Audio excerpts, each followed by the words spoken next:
We're here in the University of Birmingham's Great Hall. The students sitting in our hall are about to join the thousands of alumni who have passed through our university since it first admitted students.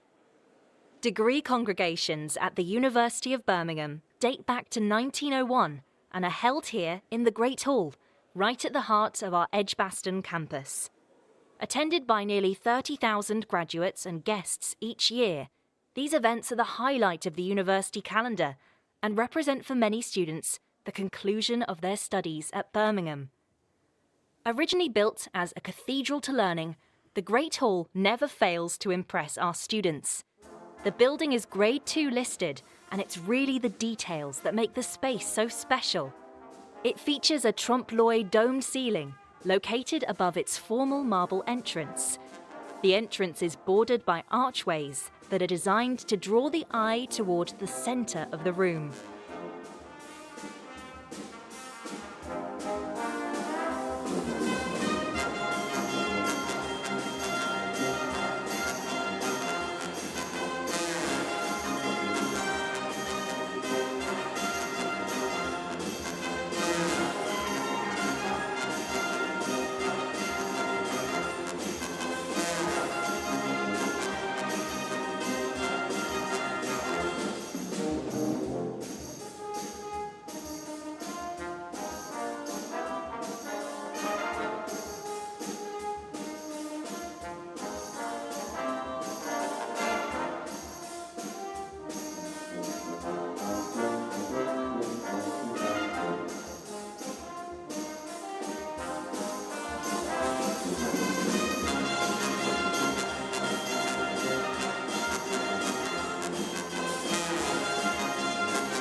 The audience is a mixture of graduands, seated in the back of the room, and their friends and families, seated near the stage.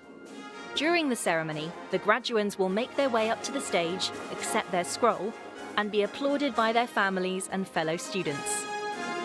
In the sea of formal robes in the ceremony, attendees may spot black gowns, red and green gowns, and possibly some other eye-catching colours. The black robes are worn by those graduating with their bachelor's and master's. Green and red robes are for those picking up a PhD.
The music you can hear is being performed by our very own student musicians.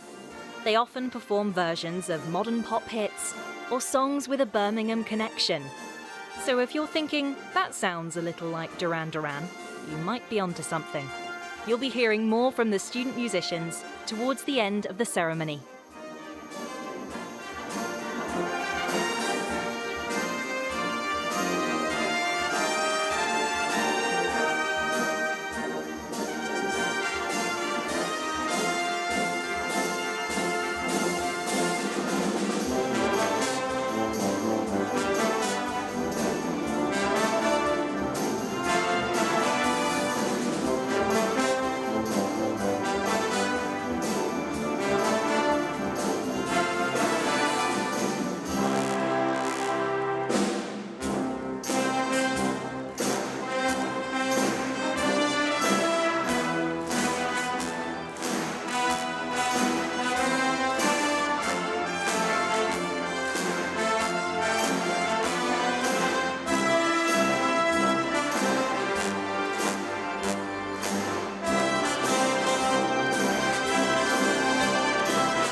Soon, our ceremony will begin.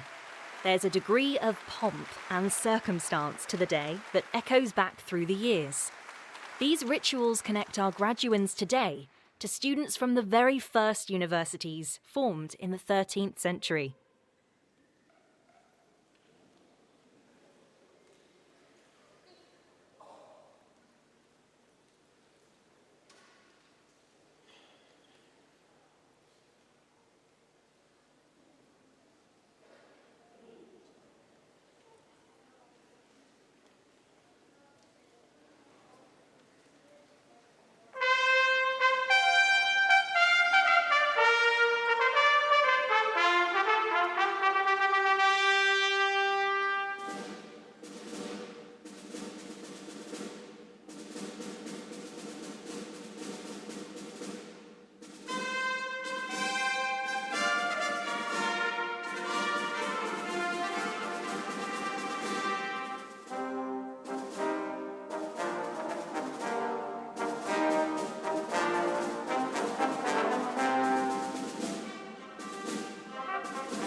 The people who will sit on stage throughout the ceremony, usually senior academics at the university, are led into the Great Hall by two mace bearers.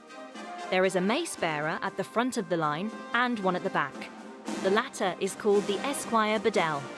Both carry large silver maces that they put down on stage. This is a ceremonial kick-off to the day. The mace bearers are usually staff members from the university who have volunteered to take part. A senior member of the university, such as the Chancellor or a Provost, will be the last to take their place. They'll stand before the attendees and declare the congregation open.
It gives me the greatest of pleasure to declare this congregation and ceremony open.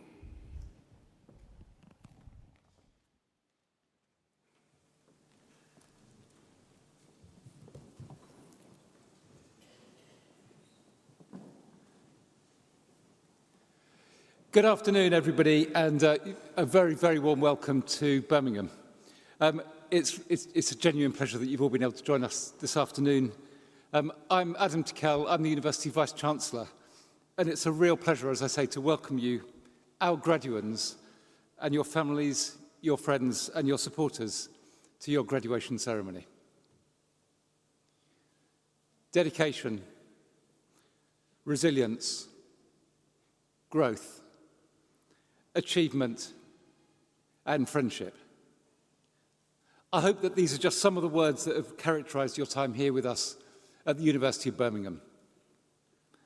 But apprehension, setbacks, problems, doubt, and even failure. It's likely also that some of these words were integral to the journey that led you to this moment. But we're all here today to recognise and to celebrate the completion of your journey. With all of the ups and the downs of study and of university life, and the ultimate achievement this afternoon of your degree, your qualification. To get to this moment, you'll have spent time exploring new ideas and experiencing the thrill of intellectual discovery.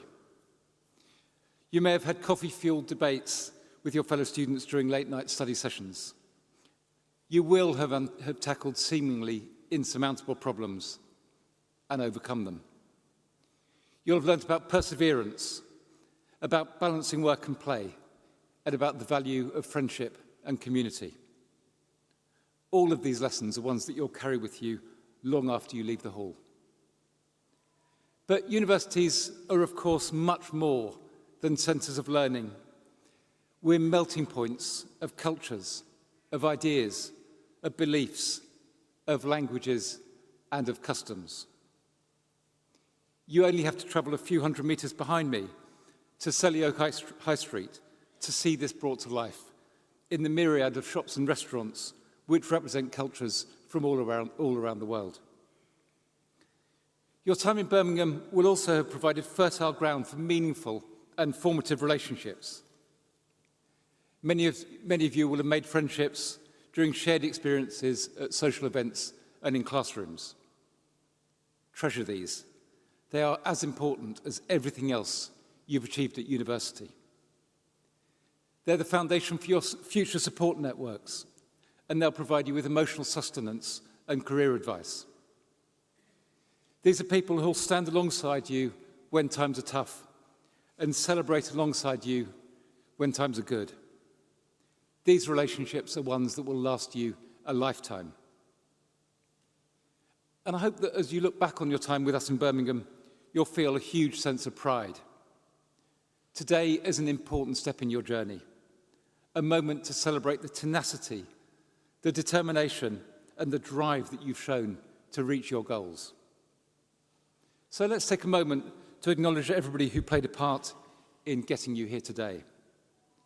Behind me are just some of the staff who've encouraged your intellectual curiosity, who've nurtured your creativity, and who've inspired you to question and to explore. And you'll also, of course, been supported by many others from the school and student support teams and tutors. So graduates, let's give a huge round of applause to everybody who's helped you to get here today.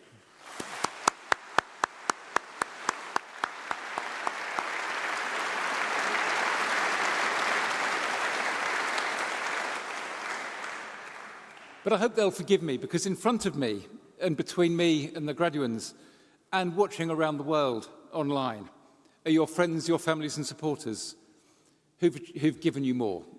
And I can see that they're brimming with pride and some apprehension about everything you've achieved. We all have that person or those people who've put faith in us. And these people have supported you and showed you kindness, and without whom you wouldn't be here today. So graduands, perhaps you'd like to give your appreciation to say thank you to all of your supporters who've made today possible.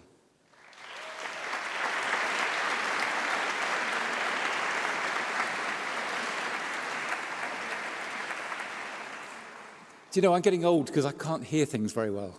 Perhaps you could be a little bit more enthusiastic.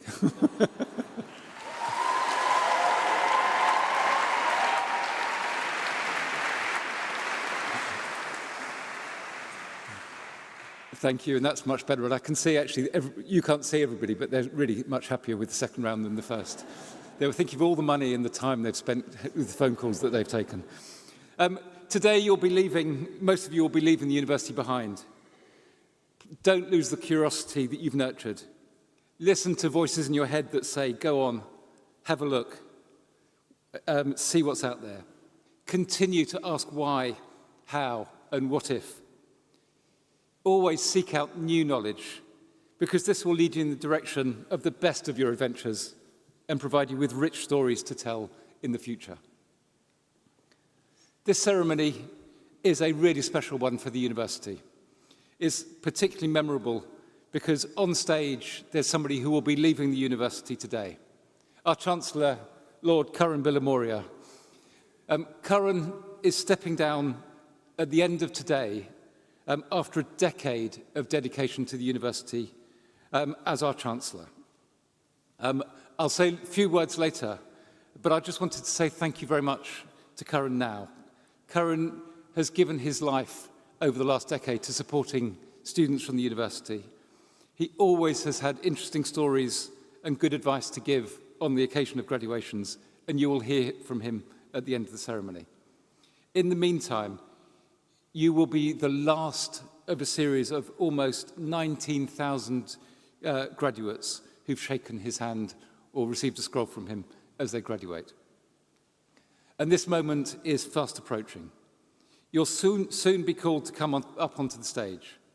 When your name is read out, formally at the University of Birmingham, that is the moment when you cease being a student and become a graduate of our university. And family and friends, it's your moment to show that you can be noisier than the people behind you. As you come up, please do be careful on the steps. It's not unknown for people to stumble into the laps of the people sitting in front. We have an amazing array of laps at the front for you to fall into if you want to, but I'm sure they'll be happy for you just to walk safely away. Do give a big smile for the camera, and don't forget to savour your moment. In the meantime, thank you very much.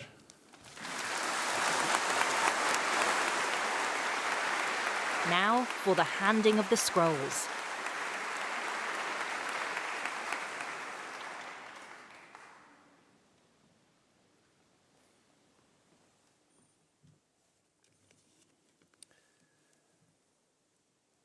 Good afternoon, everybody.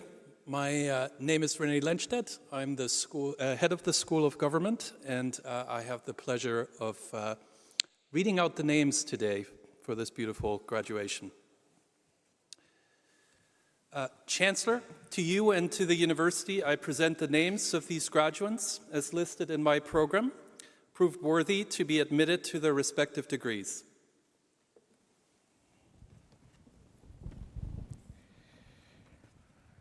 By virtue of my authority as Chancellor, I admit those persons listed in the programme, both in attendance and in absentia, to the degree to which they are to be presented.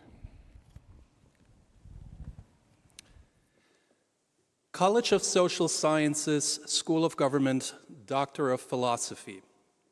For research into the factors driving regionalism in Eurasia. Miriam Bitimimbetova.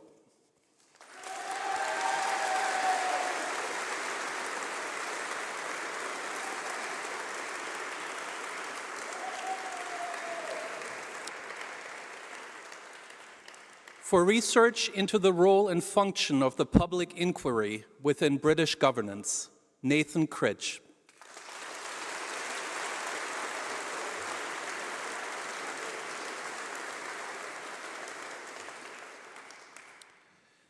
For research into global patterns of political finance and the politics of regulatory reform, William Horncastle.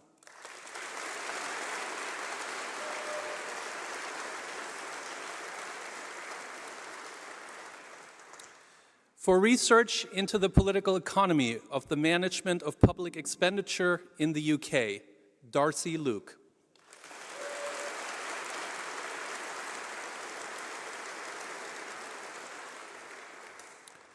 For research into Kurdish women's activism and regional stability in the Middle East, Emma Lee McTavish.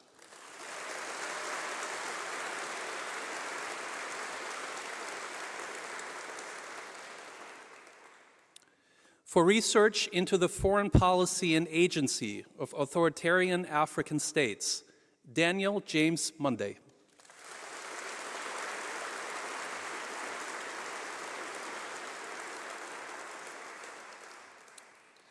For research into subnational revenue mobilization in a decentralized Indonesia, Bella Rifaldi.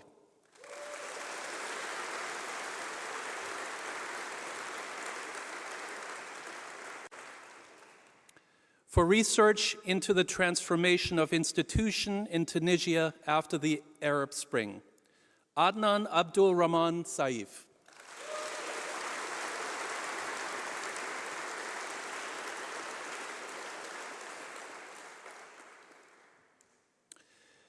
For research into how individual preferences and values can be aggregated to inform public policy and discourse based on substantial fieldwork in Kerala, India, Gareth James Wall.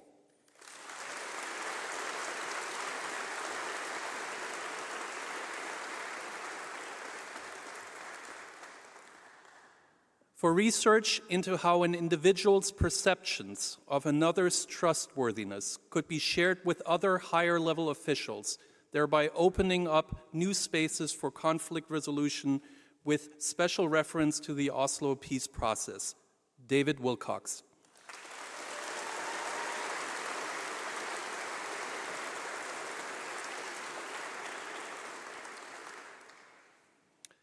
Master of Arts, Global Conflict and Cooperation, Patricia Yagrikova.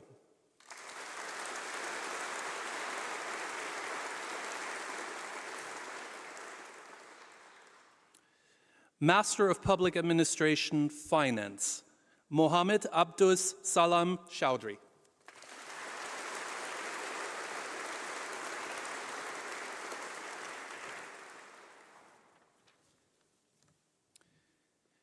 Yi-Fei Yu.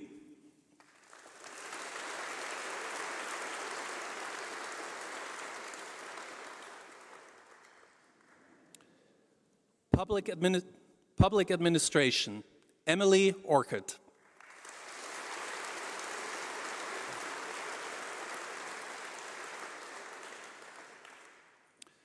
Master of Science, Conflict, State Building and Development, Alicia Nassim.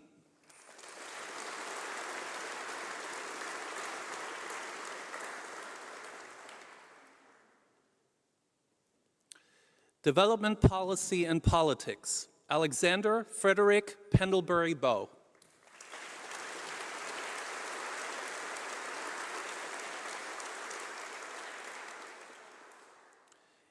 International Development, Hannah Isabel Brown.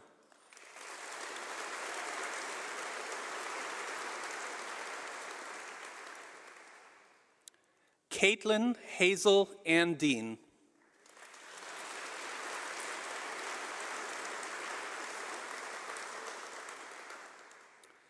James Robert Hibbert.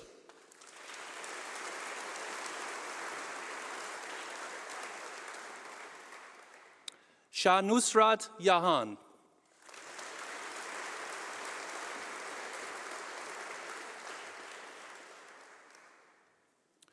Oluwaseunfonmi Maria Oyeniyi.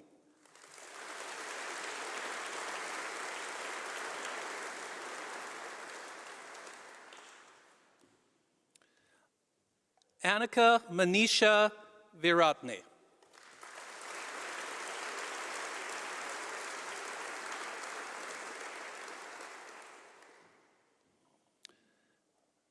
Danita Atiana Zubairu.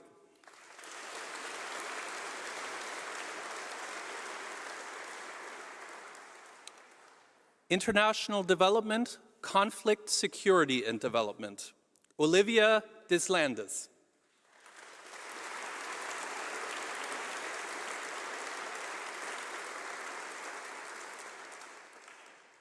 Malik Umair Khan.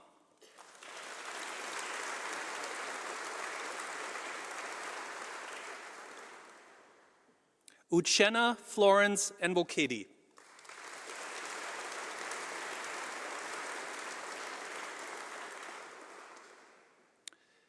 International Development, Poverty, Inequality and Development, Fortuna Levy.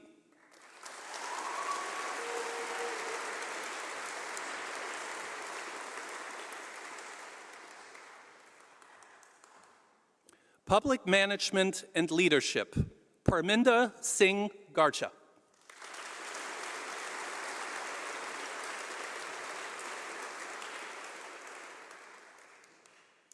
Allison Hassey.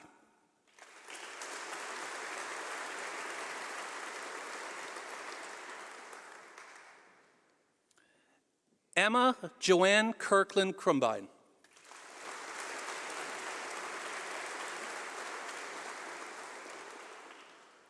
Bachelor of Arts, International Development and Politics, Tia Chauhan.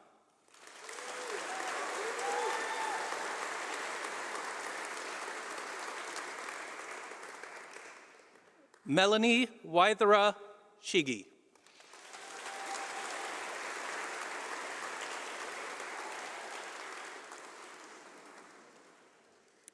Grace Hawkins.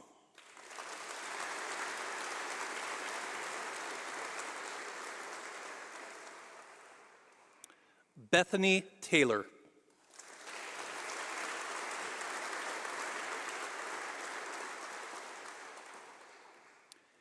International Development and Politics with Year Abroad, Madison Hamblin.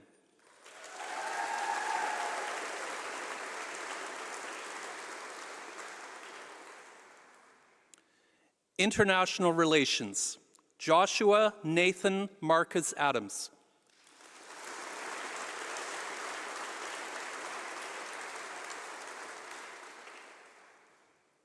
Sana Altaf.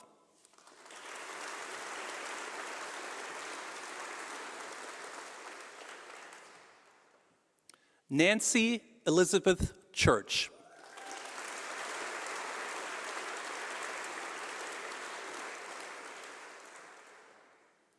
Louis Joseph Cocaine.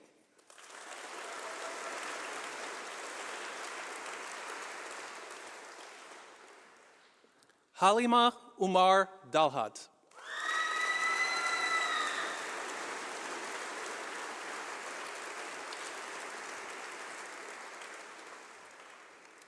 Hannah Day.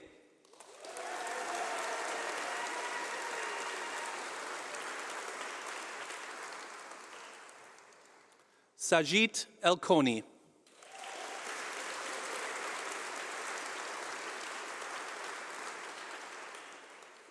Reese Evans.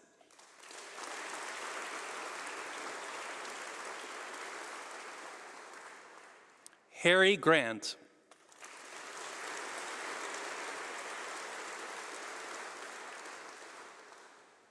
Madeleine Leica Guerrera.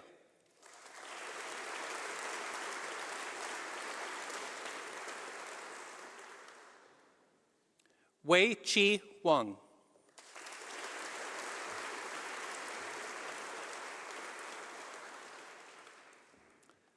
Alea Ray Skinhoy Johnson.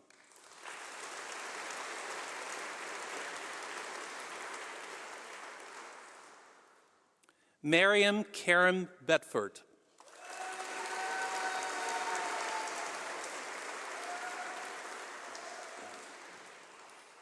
Me Johanne Korsgaard.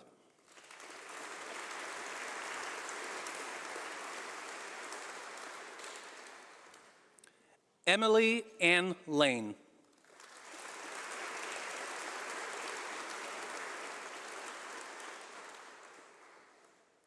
Henry Langdon.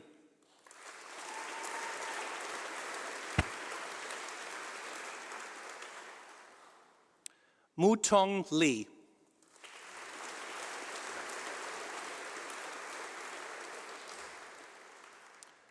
Shufan Lin.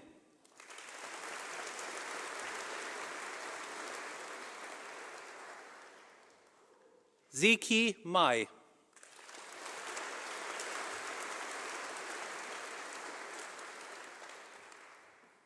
Isa Mia.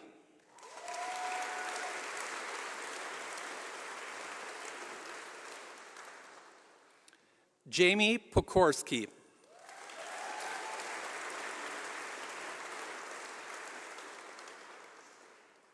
Louis Pryke Smith.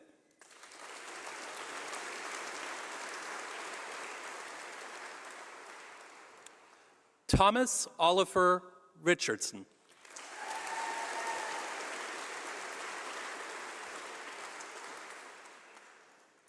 Joseph Kevin Schofield.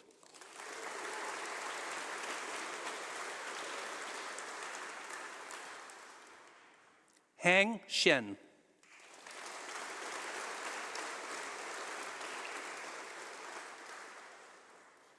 Carriat Sutcliffe.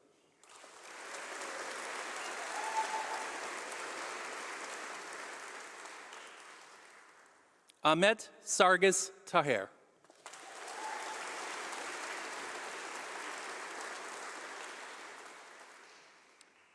Eliza Weller.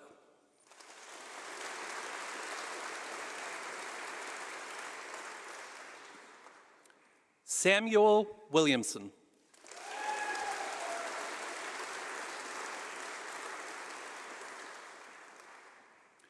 Isabel Olivia Young.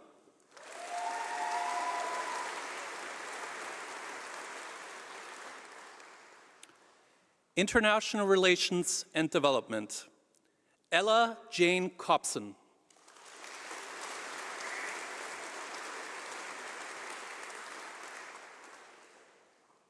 Matthew Catesmark.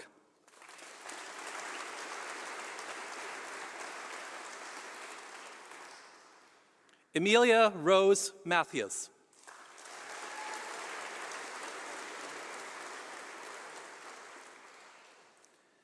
Gina Ratho.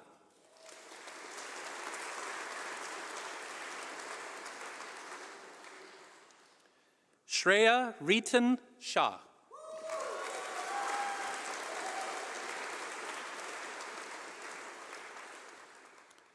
Sadie Singer.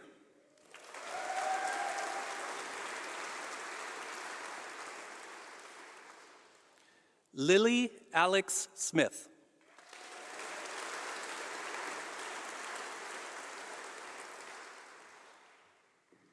Jinyi Wang.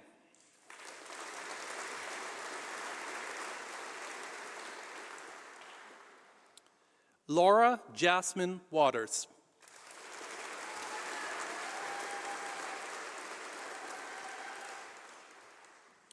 Claudia Sophie Watts.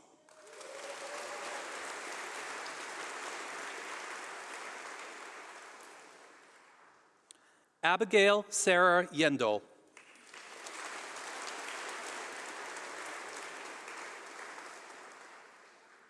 International Relations and Development with Year Abroad, Freya Johnson.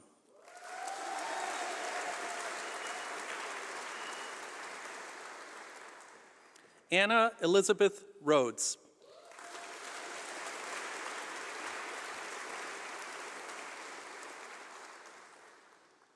Annabelle Miranda Tragan.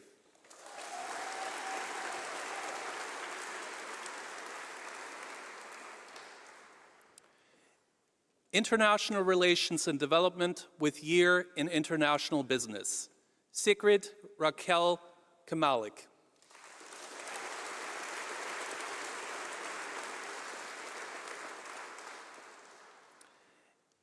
International Relations with Economics, Kushal Buddeo.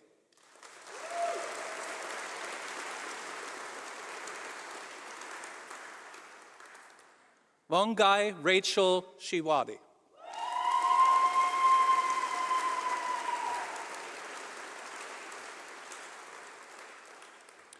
Annie Cuckney.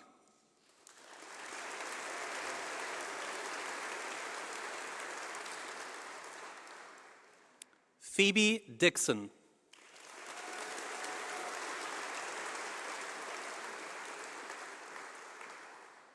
Toby Charles Johnson.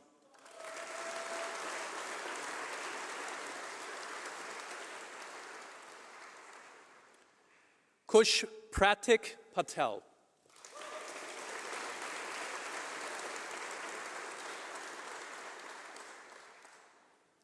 Fatumata Jabo.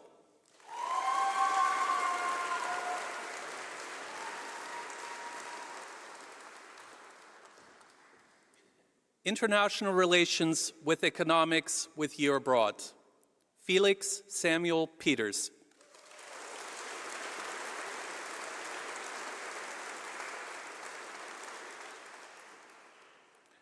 Barbara Rapantova.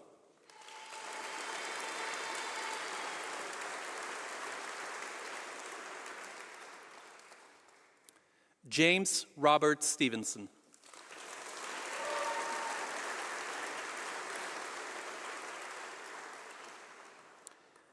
International Relations with Economics with year in International Business, Safio Mohammed.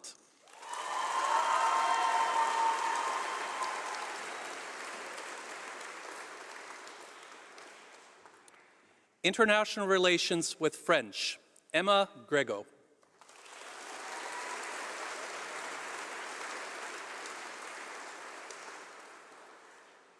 Imogen Annie Hunt.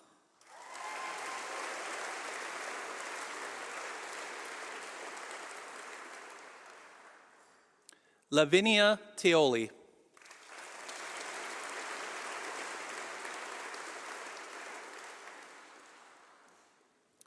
International Relations with German, Hannah Korns.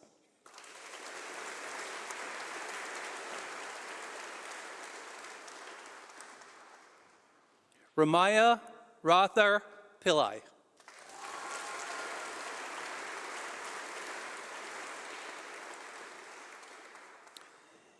International Relations with Spanish, Claudia Bray.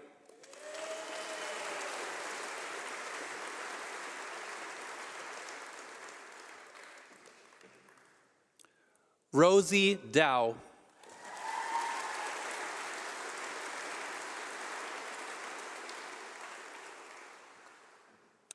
International Relations with Year Abroad, Alexander David Eden Keene.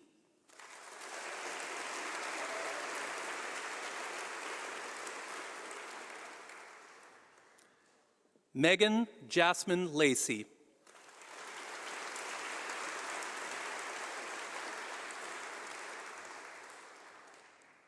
Molly Elizabeth Ruth.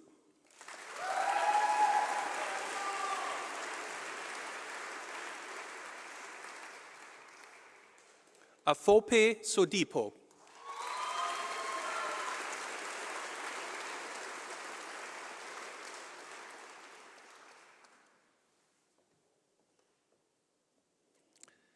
Elizabeth Whittle.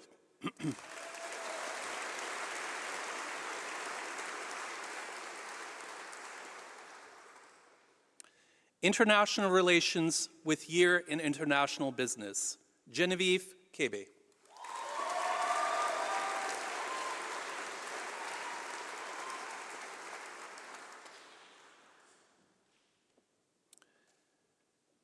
Political Economy, Jenna Gregory.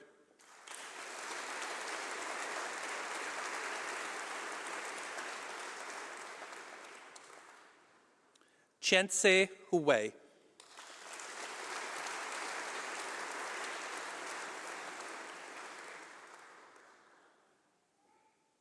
Tarela Jesse.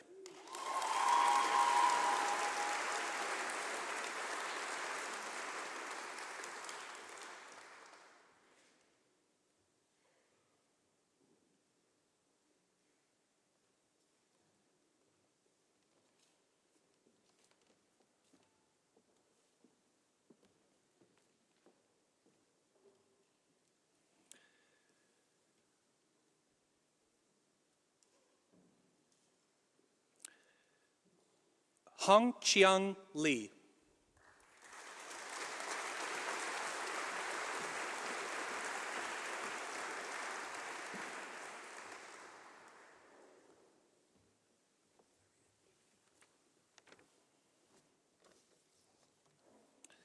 Kainat Saidi.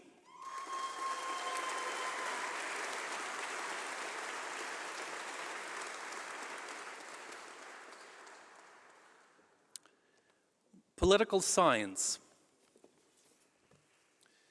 Thisbe Alicia Denman Titley.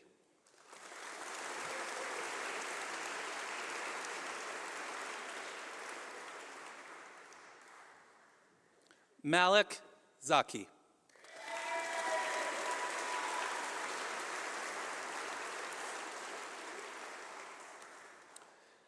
Political Science and International Relations, Stella Adebona.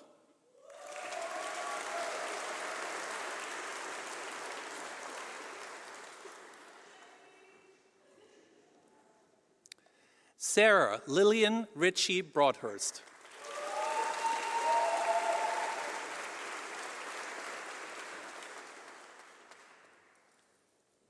Kelly Crawford.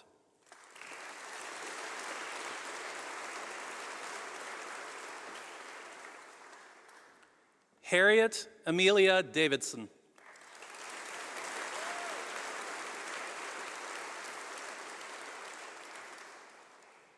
Sabrin Hassan.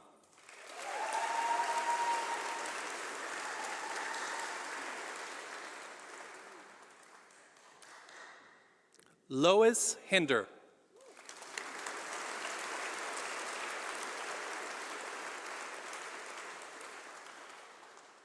Acacia Matthews.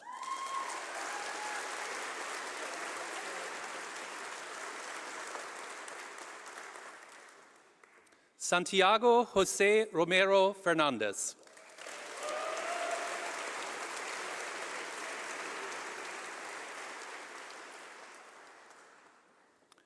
Francesca Emily Rye Blakey.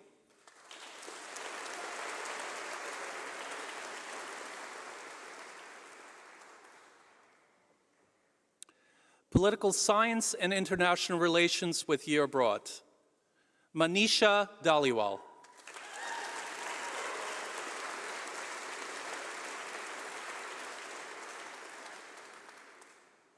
Estella Gettens.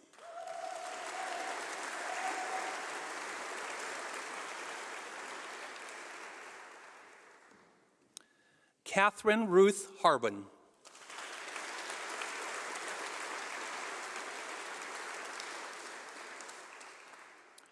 Madeline Hodgkinson.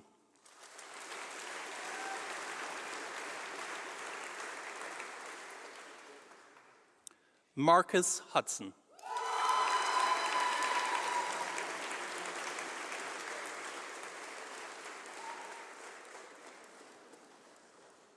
Oliver Jones.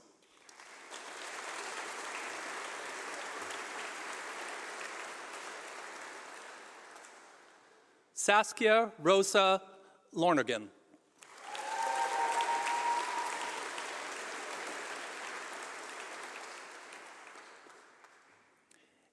Amy Marks.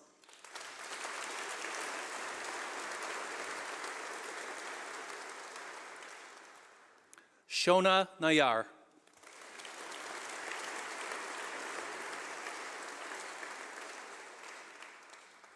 Louis Redway.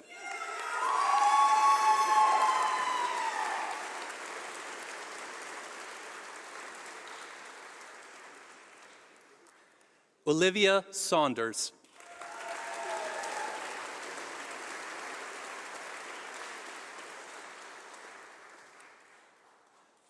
Sophie Isabel Scott.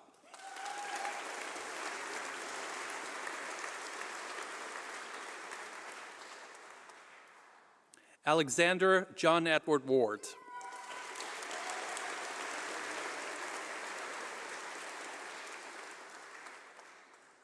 Lydia Megan Webb.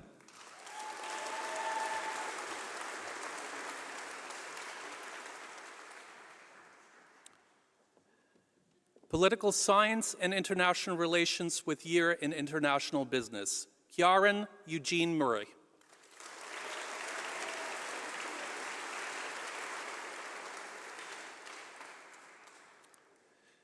Political Science and Philosophy with Year Abroad, Poppy Lorraine Jacobs.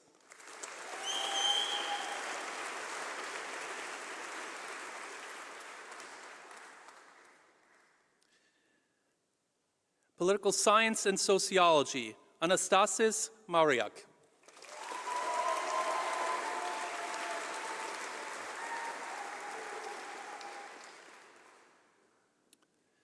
Political Science and Sociology with Year Abroad, Grace Elizabeth Mills.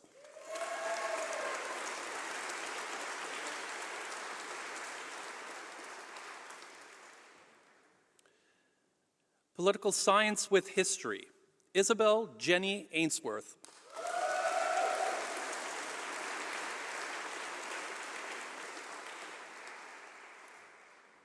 Fimis Ejegre.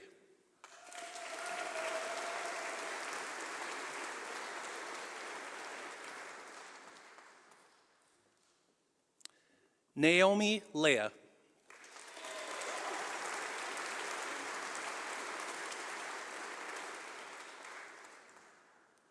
Oliver Morris.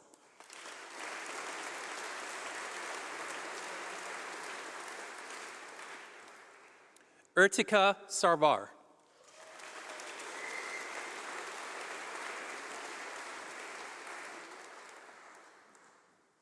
Maisie Alexandra Tween.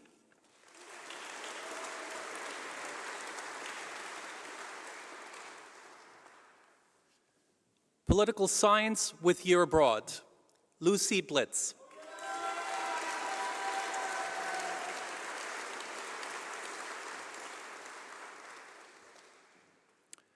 Charles Clark.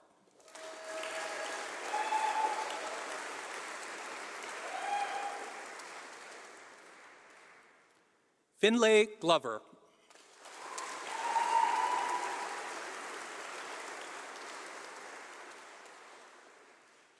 Joseph Heron.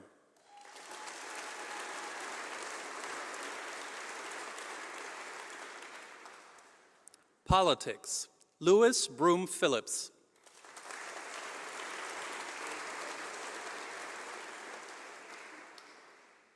Edward Gayton.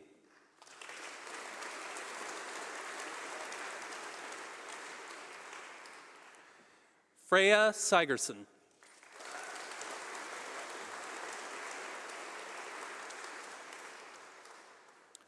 Jack Simpson.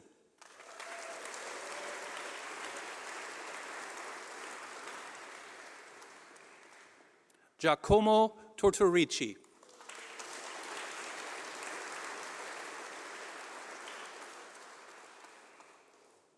Politics and International Relations, Chloe Atiopu.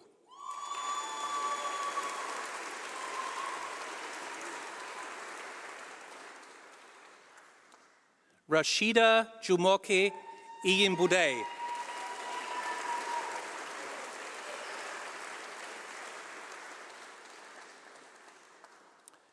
William Thomas Bailey.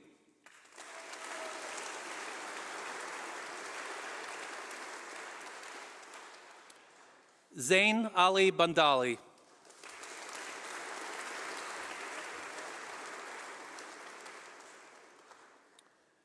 Tom Barlow.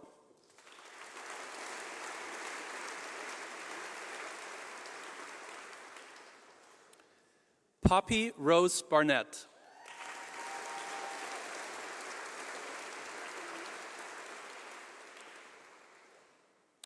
Zara Begum.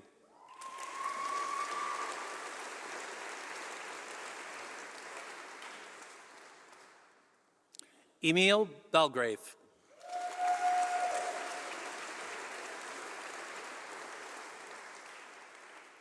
Anushia Borgohain.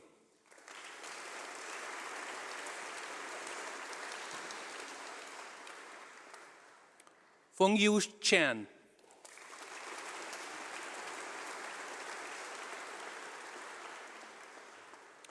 Jack Oliver Chatterton.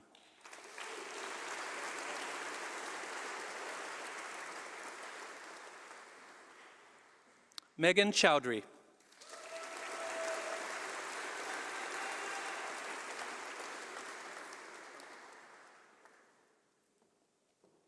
Alame Comley.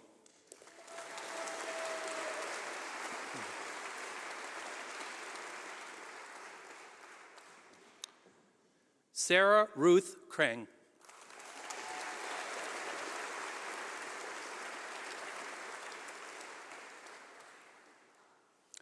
Rosanna Amy Crook.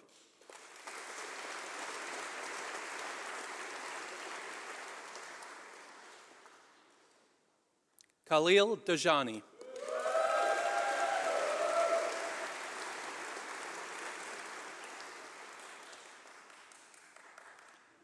Maya Darby.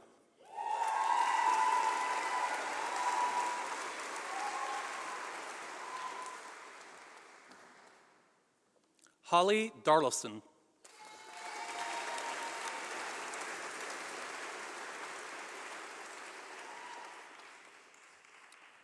Frederick William Day.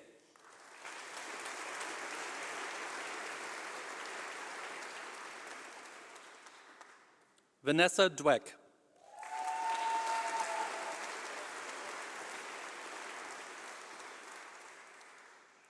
Daniel Fenn.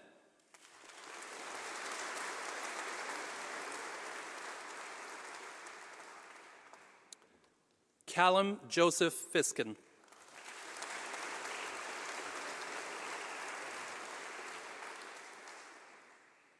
Christopher Floater.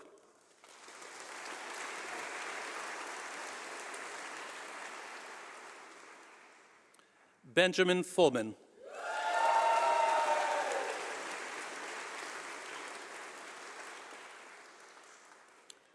Noah Gatsby.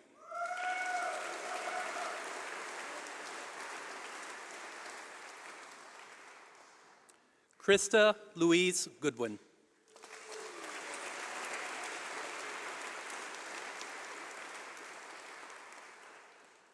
Samuel Hart.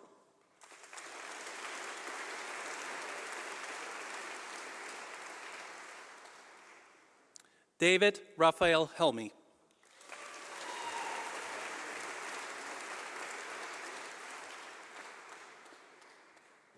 Henry Ho.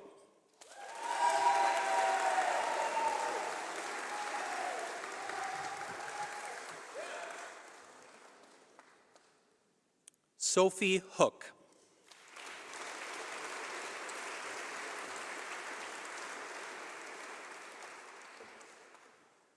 Adam Horton.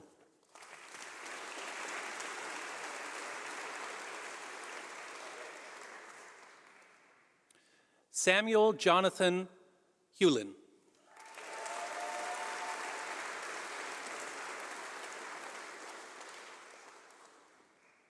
Sarish Hussain.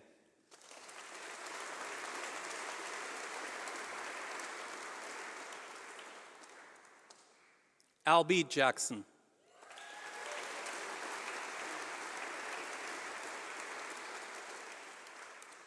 Lucy Elizabeth Kirbysher.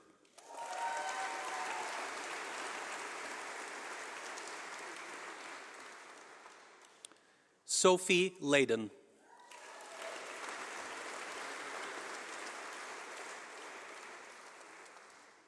Ming Yin Lo.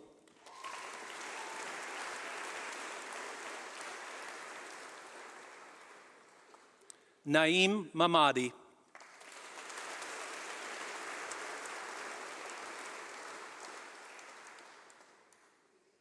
Osman Mohammed.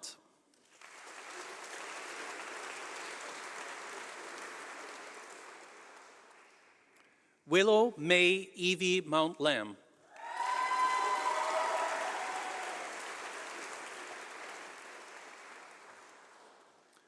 Simra Noreen.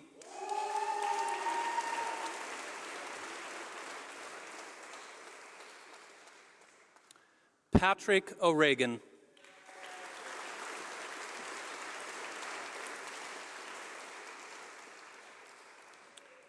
Jessica Orukbo.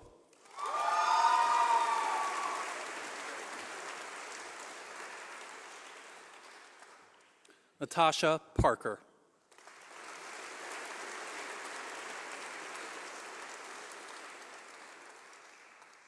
Dilan Patel.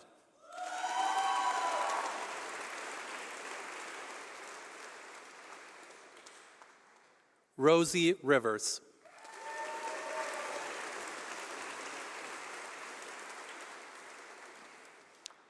Harry John James Tomlinson.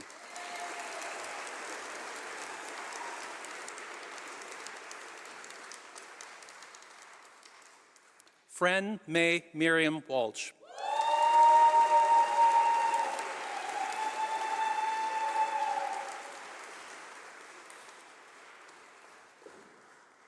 Megan Williams.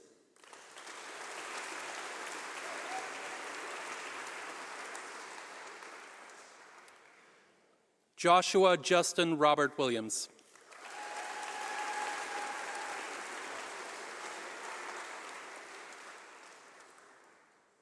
Lucas Zabulionis.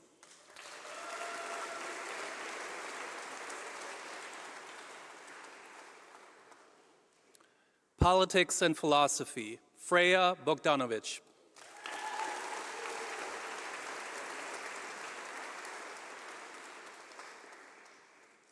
Bonaldi Obeng.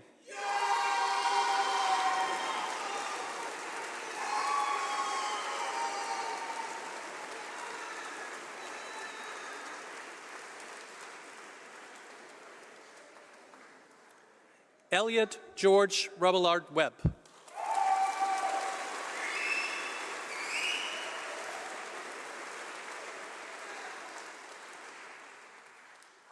Aran Ajay Shangavi.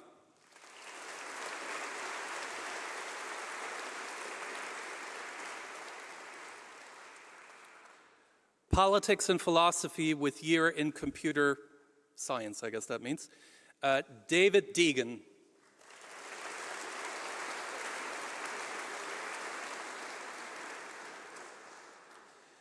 Politics and Social Policy, Oluwabusayo Adefioi.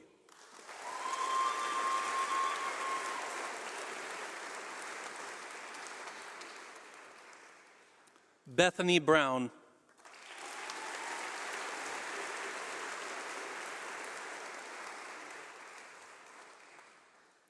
Abigail Hooper.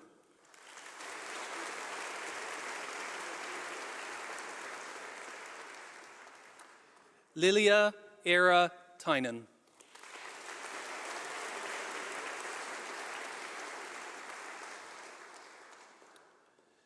Politics and Sociology, Mohammed Fokrul Alom.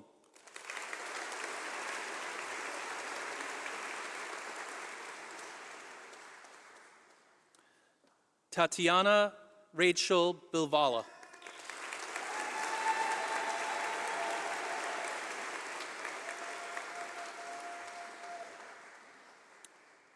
Jack Lorcan Bowen.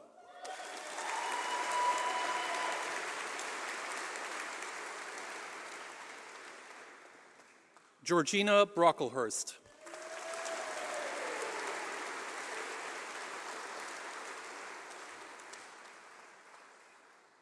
Monet Castillo.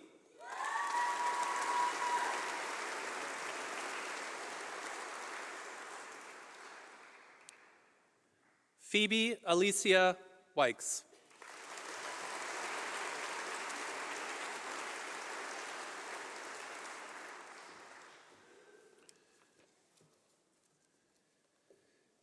Master of Public Administration,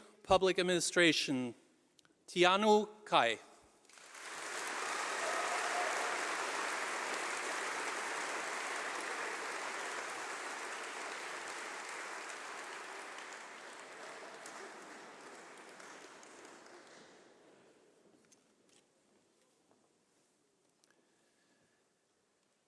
It is now my great pleasure to introduce today's student speaker, Acacia Matthews.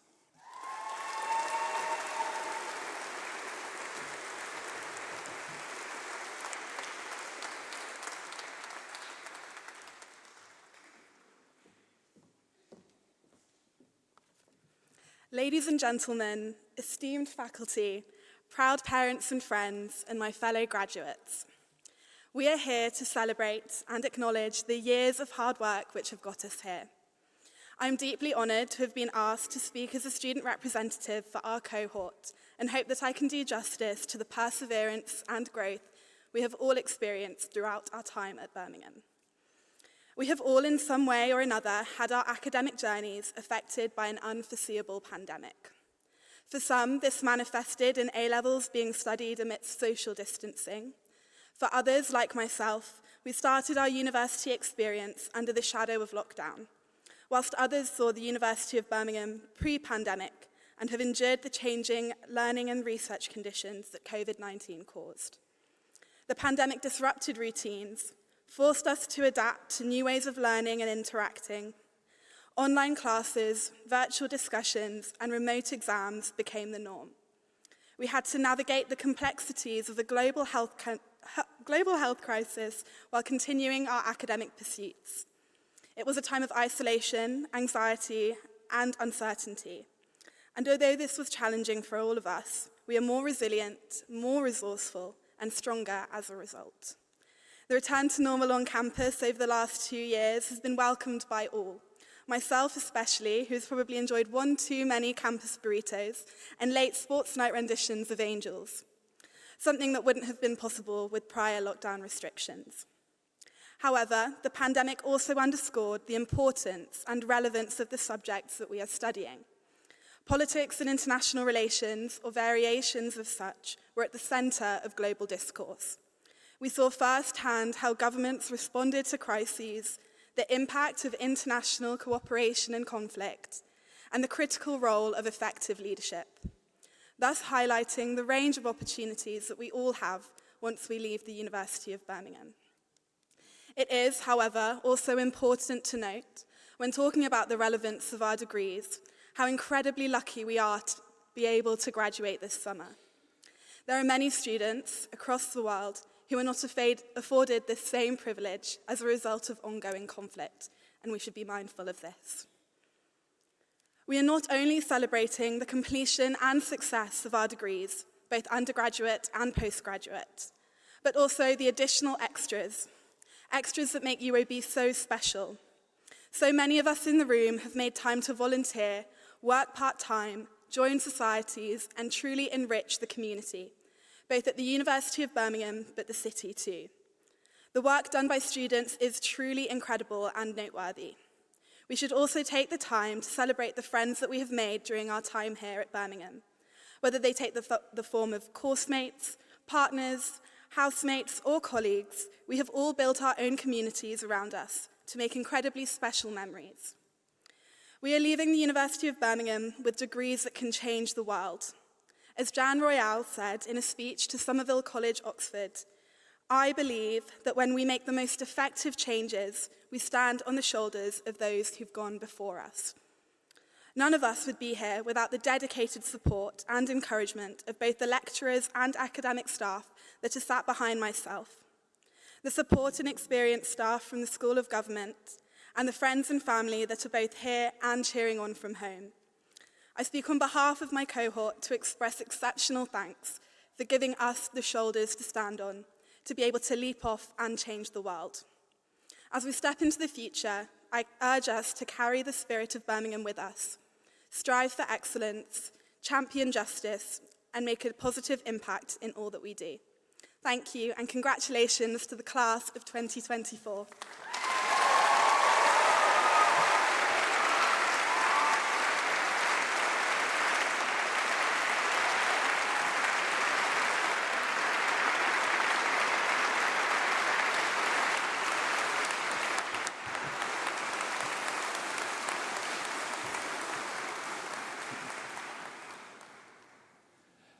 Thank you very much. Those of you, most of the graduates will know that Acacia is not only the student speaker, but last year she was the president of the Student Guild. So it's one of the very few people, one of the very few students I know, and Acacia did an absolutely exceptional job in that role, and we'll really miss her on the occasion of her graduation. So Acacia, from me and from everybody at the university, thank you for everything you've done for us.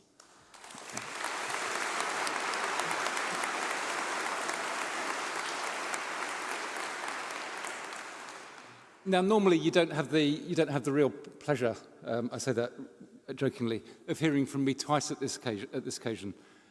Normally what I do is I turn straight to the Chancellor to give some final words before we conclude. But as I said earlier, today we mark the end of a decade of Lord Curran Billimoria's tenure as the University Chancellor. So please indulge me as I say a few words about this important contribution to the university before we finish. The role of Chancellor is a funny one because it has no job description, no salary, no power, and no office. but it is one of the most important roles we have at the university. Curran was installed as the university's 7th Chancellor in July 2014. He's one of the longest-serving chancellors, and as I say, for the last decade, he's been a powerful advocate and an inspirational ambassador for Birmingham across the world. He came to the UK from India as a 19-year-old, having already graduated with a Bachelor of Commerce degree from Osmania University. He qualified as a chartered accountant in London before then going on to read law at a university in East Anglia. He's laughing, it was Cambridge. His entrepreneurial spirit led him to found Cobra Beer in 1989. And actually, during his tenure as Chancellor, he's donated Cobra Beer to every single one of the Guild annual dinners that wasn't disrupted by Cobra, just as a matter of an act of generosity on his part. And his vision and his tenacity ensured that Cobra Beer has received real prominence in the global beer market. Although he never was lucky enough to study at this university, 3 members of his family have. His grandfather studied here in the 1920s, his mother graduated from Birmingham in the 1950s, and his uncle completed a PhD here in the 1960s. I'm sure he'll tell you that one of his mother's proudest moments when he was appointed as Chancellor here was when he was appointed as Chancellor here, and he proudly sends the brochures of these ceremonies back to his family in India. Curran has spent a significant amount of time with students at the university, supporting them, giving advice, and celebrating their achievements. COVID aside, he's attended every single Guild of Students ceremony since he became Chancellor. As I say, the Cobra Beer has gone down very nicely. Without wanting to put too much pressure on what comes next, his closing speech at the graduation ceremonies has been enjoyed by students across the years. He's played a key role in advocating for students across the world too. He's currently joint chair of the All-Party Parliamentary Group for International Students through his membership of the House of Lords, and he's raised issues that affect international students and was involved in the establishment of the postgraduate work visa. He firmly believes in the power of education, and particularly in the education provided by this great country of ours and by this great university of ours. He's been a member of significant delegations for the university, particularly to India, and he's talked about the huge potential of you, our graduates, in developing partnerships that give people around the world the opportunity to study for a degree here. He's also helped us to forge links with industrial partners, with universities, with governments, paving the way for academics here in Birmingham to collaborate with other leading researchers around the world. He served our community with remarkable distinction, and I'm sure, and I really hope he looks back on the invaluable contribution that he's made to us with pride. We certainly do. We will miss him greatly. Curran's immense contribution to the rich story of the University of Birmingham endures, and we're proud to have called him our Chancellor. And I have to say, over the decade I've known him, I'm very pleased that he's become my friend. Curran, from all of our community, thank you for everything you've done.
Adam, thank you very much for those very kind words, and I greatly appreciate it, and I think a huge round of applause for our Vice-Chancellor.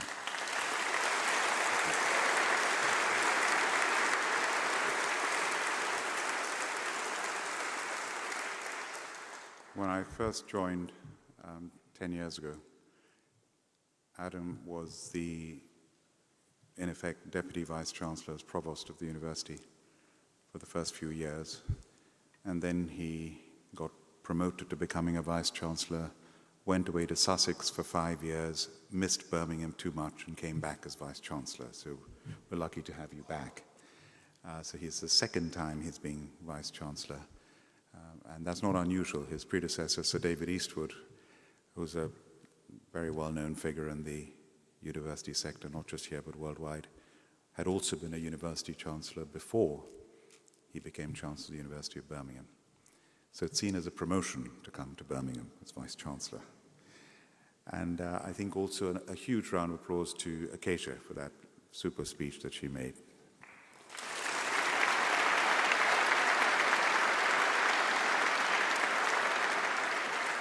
And as Adam said, as the Guild Awards were an annual event, a highlight of my year. And what always impressed me about the Guild Awards was it was in this hall and was by the students, for the students. I think I'm the first Chancellor in history to have attended and spoken at them every single year, because I always came away inspired that our students are not just academically very good and outstanding, but it's all the extracurricular activity, the clubs, the societies, the dancing, the music, the jazz, the singing, and the community work, the awards for all the volunteering and all the going the extra mile that our students do, which is just inspirational. So I'm in awe of the Guild Awards and what the Guild of Students, our Students' Union, does for our students. So thank you very much. Now, you started this ceremony as graduands. You are now graduates. Congratulations.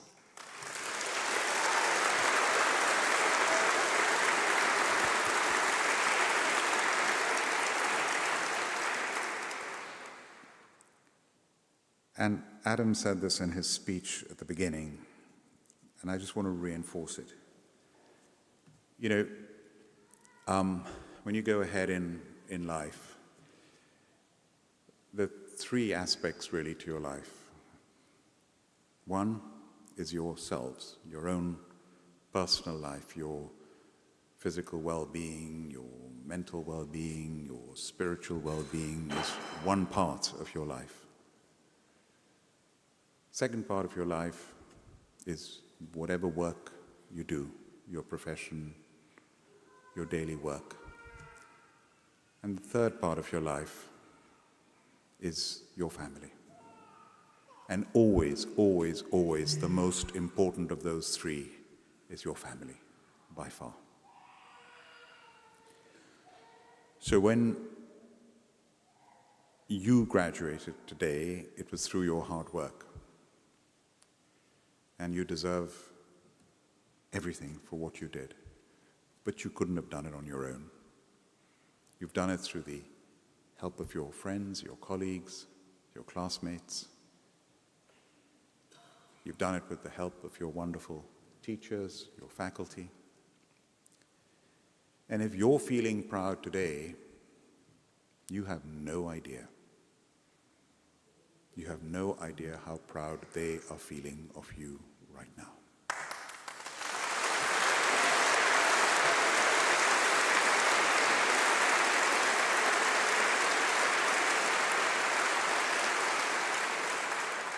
I'm a proud father of two of our children who've graduated, and tomorrow I will be sitting where you're sitting when my younger son graduates.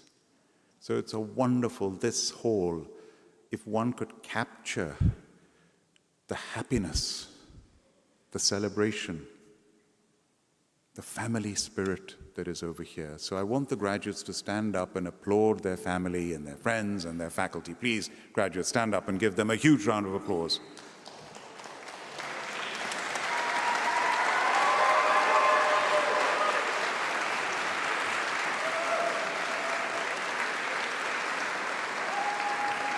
Thank you.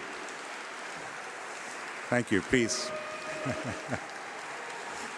Thank you very much.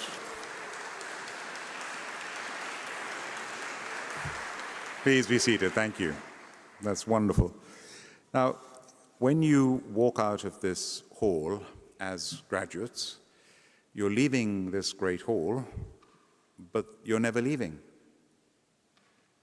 This is Hotel California. You can check out any time you want, but you can never leave. Because you are now officially members of the Birmingham University alumni, 350,000, and I'll be one of them tomorrow, 350,000 of us around the world. And there is maybe 2 countries that don't have Birmingham alumni, but just about everywhere you will find Birmingham alumni. You will be welcomed, and please keep in touch with this university. I was very privileged to have graduated from a very famous American university some years ago. I became an alumnus. And the next day, I got an email asking me for money. We're not quite so blunt over here, but do get back. See, the reality is a lot of you are going to be very successful. Most of you will be very successful. When you're in that position, the ceremony before this, I admitted a husband and wife to the Chancellor's Guild of Benefactors. He was an alumnus of the university. He did very well, and he's now donated millions of pounds, totally of his own volition, to his alma mater. Now that is the spirit. Everything we see here, these almost 300 acres of the most beautiful part of Birmingham is thanks to benefaction, thanks to old Joseph Chamberlain, thanks to the Calthorpe family, thanks to the Cadbury family, thanks to benefaction over the years. So it is a question of putting back. I mean, I was proud to launch 5 years ago in 2019, Birmingham in Action, our fundraising initiative. And then the pandemic came in the way. In spite of that, in 5 years, we have raised almost £400 million, mainly through alumni. So that's donations for you. We're luckily a very solid university when it comes to our finances. We're one of the most secure universities in the country. We've invested £1 billion in the most phenomenal infrastructure, whether it's a new library, whether it's a sports centre opened by Princess Anne. All the things we've done, but the benefaction is a key part of it. And we went one step further. We've done what no other university in the world has done. As part of that Birmingham in Action 5 years ago, we had a target for volunteering hours. And do you know what? In the last 5 years, we've had 1 million volunteering hours. So that's what this university does, and I think that deserves a huge round of applause.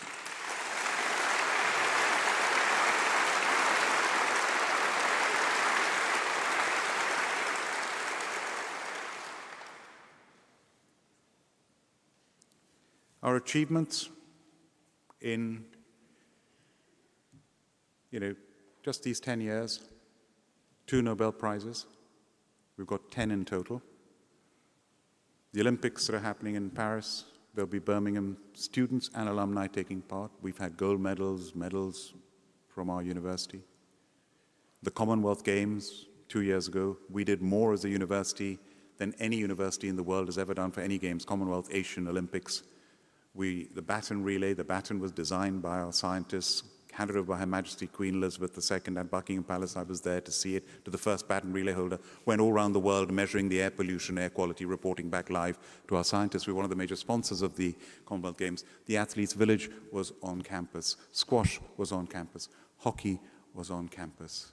That is what this university does, going completely the extra mile. In the last 10 years, in my tenure, we've won 2 Queen's Anniversary Awards. These are very, very difficult to get. They're only given every 2 years to 20 educational institutions at a time, just 20. And the first time was for our railway department. Our railway department, we're the only university, by the way, that has our own university railway station, functioning railway station. We developed the world's first retrofitted hydrogen-powered train, and at COP26, that train was up and running with Prince Charles then on the train, the Prime Minister on the train, developed by our railway department. This year, all of us fly. 50% of the planes we fly on average, have GE engines made in America. 50% have the jet engines made by Rolls-Royce. And we won the Queen's Award for our work with Rolls-Royce for jet engines and for the blades of jet engines. So every plane, half the planes you fly on, is this university's technology that is there, making them safer, more environmental, more sustainable, more economical.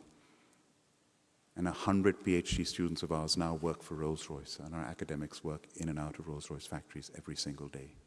So that is the excellence of this university. It's not just its fantastic teaching, it's the fantastic research that we do. And did you notice the number of doctorates who graduated today? Let's give them a huge round of applause. Sorry.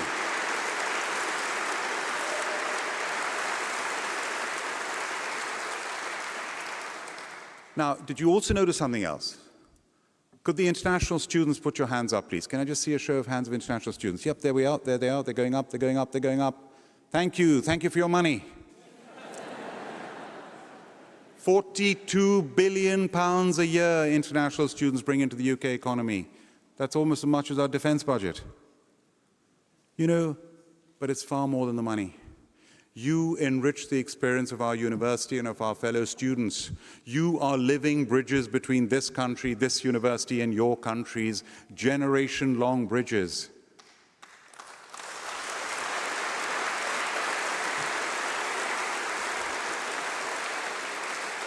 I led a delegation to India in May with 20 of our senior academics. We went around to 5 different cities in 5 days, and I went to see my 88-year-old mother.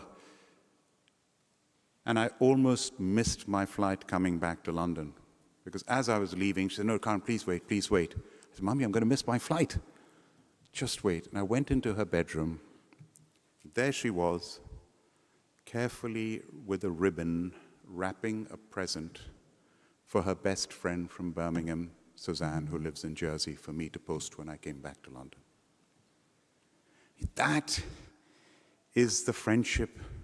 That is the sentiment, going back decades, that you're going to have with your friends going forward decades.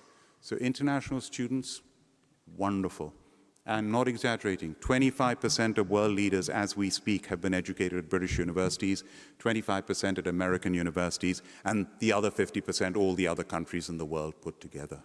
That's how powerful it is from a soft power point of view. So thank you, international students.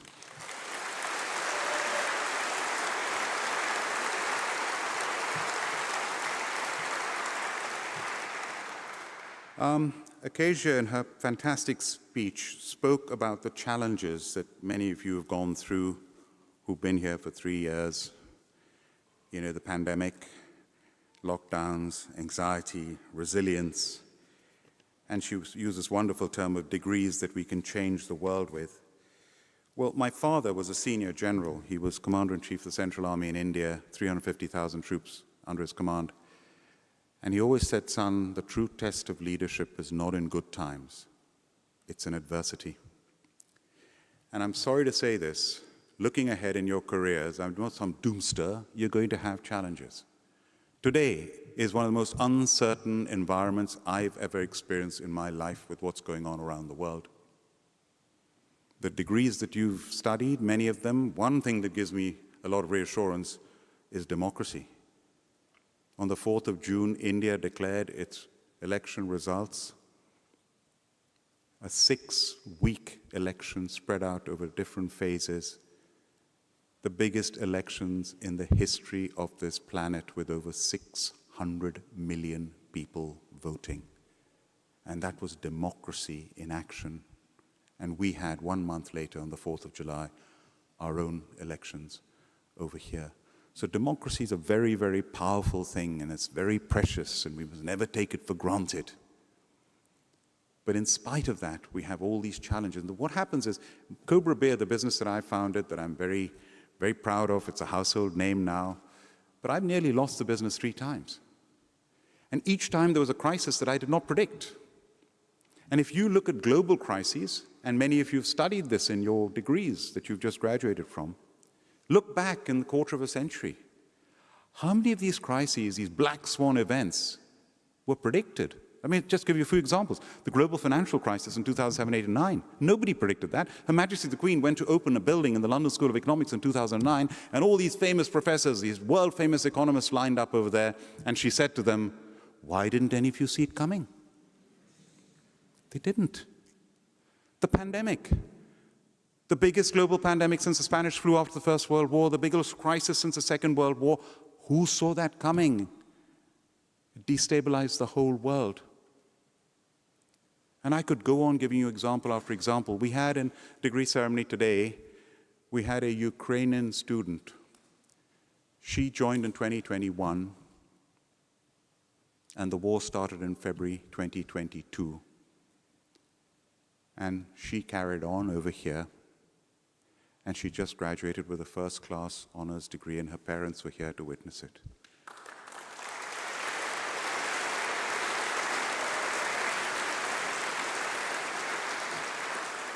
And I was speaking to one of my peers in the House of Lords of Russian origin in February 2022.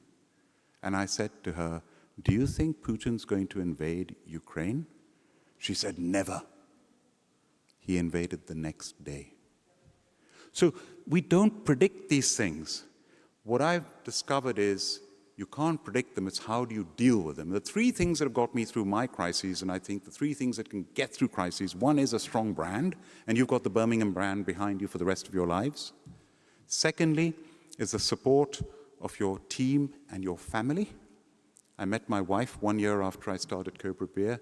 She's been by my side through all the challenges and ups and downs of building the business. Without her support, I would not be here talking to you right now. And the third, as we say over here in Britain, play with a straight bat. It's better to fail doing the right thing than to succeed doing the wrong thing. Always practice integrity. So strong brand, team and family support, integrity, and you can get through any crisis. So I conclude now, and I've got to wish you good luck. I could just say it flippantly, good luck. The best definition of luck that I've ever heard, luck is when determination meets opportunity. If you're not determined, you won't even see the opportunity. And I visualize it like waves that go past you in life. If you're determined, you might catch one of those waves. If you're not determined, those waves will go past you all your life. So get determined and get lucky. So good luck to our graduates.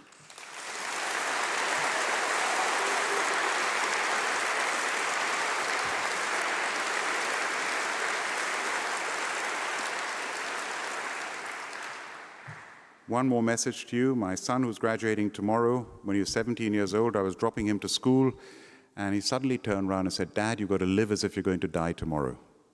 I said, "What are you saying?" "Dad, you've got to learn as if you're going to live forever." Where did you get that? I said, Mahatma Gandhi, of course. So the message there is the learning doesn't stop when you walk out of here. Live as if you're going to die tomorrow, but learn as if you're going to live forever. You heard from Adam, I've got all these qualifications. He missed out the 3 business schools I'm now an alumnus of. I've just finished 1 year of doing my PhD. The learning doesn't stop. The more you learn, the more you earn. I can vouch for that. Yeah, so don't stop learning. Keep learning. And the other thing is to reinforce something Adam said in his speech right up front. You are graduating from a British university. The latest QS global rankings have come out just now for next year. 3 out of the top 5 universities are British. 4 out of the top 10 are British. 4 are American. 1 is Swiss and 1 is Singaporean. Hang on. What's our population here? 68 million? What's America's population? 350 million? They've got 4, we've got 4. Not bad. And in the top 100 in the world, 15 out of the top 100 are UK universities of which the University of Birmingham is one. So you have just graduated from one of the best universities in the world. Fact.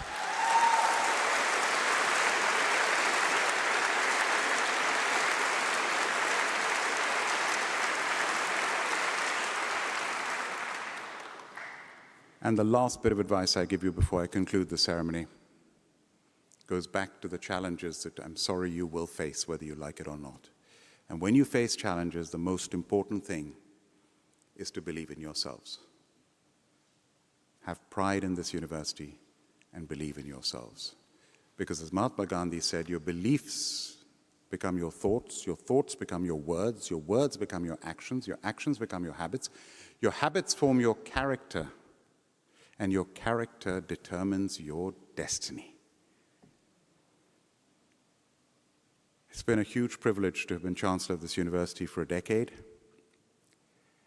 And most importantly, it's been a privilege and an honor for me to have served the university, the students, the faculty, the alumni, the community. It'll be something I will always, always be so proud of and cherish all my life. Thank you so much for giving me the opportunity.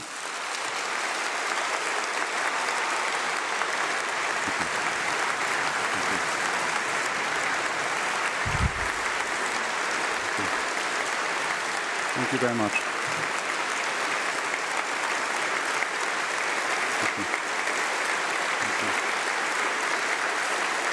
Thank you very much.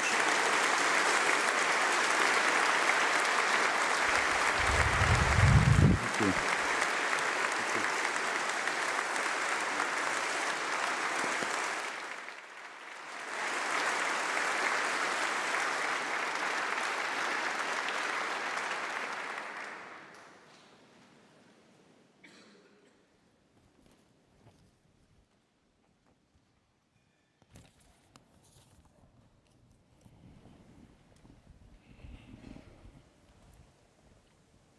And now for the final time, I declare this congregation and ceremony closed.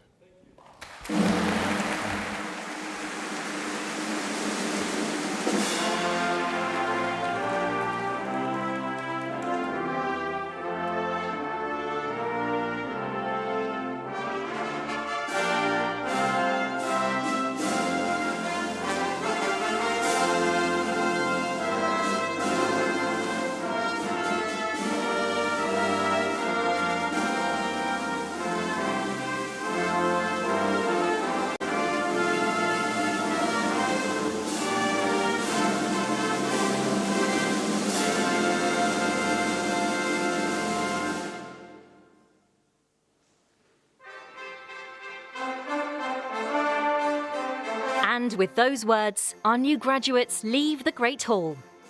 The ceremony that completes the university journey for hundreds of Birmingham alumni has come to an end. This is a powerful moment for our graduates, representing the culmination of years of dedicated study, the education, connections, and friendships they have made at Birmingham will last a lifetime. And with Birmingham ranking as the university most targeted by top graduate employers in 2024, there's never been a more exciting time to be a Birmingham graduate. A final bit of tradition to close the ceremony. The maces are collected from the stage, and the mace bearers lead the procession of staff and new graduates out of the Great Hall. Our new alumni are off to celebrate the rest of their day with their friends and families.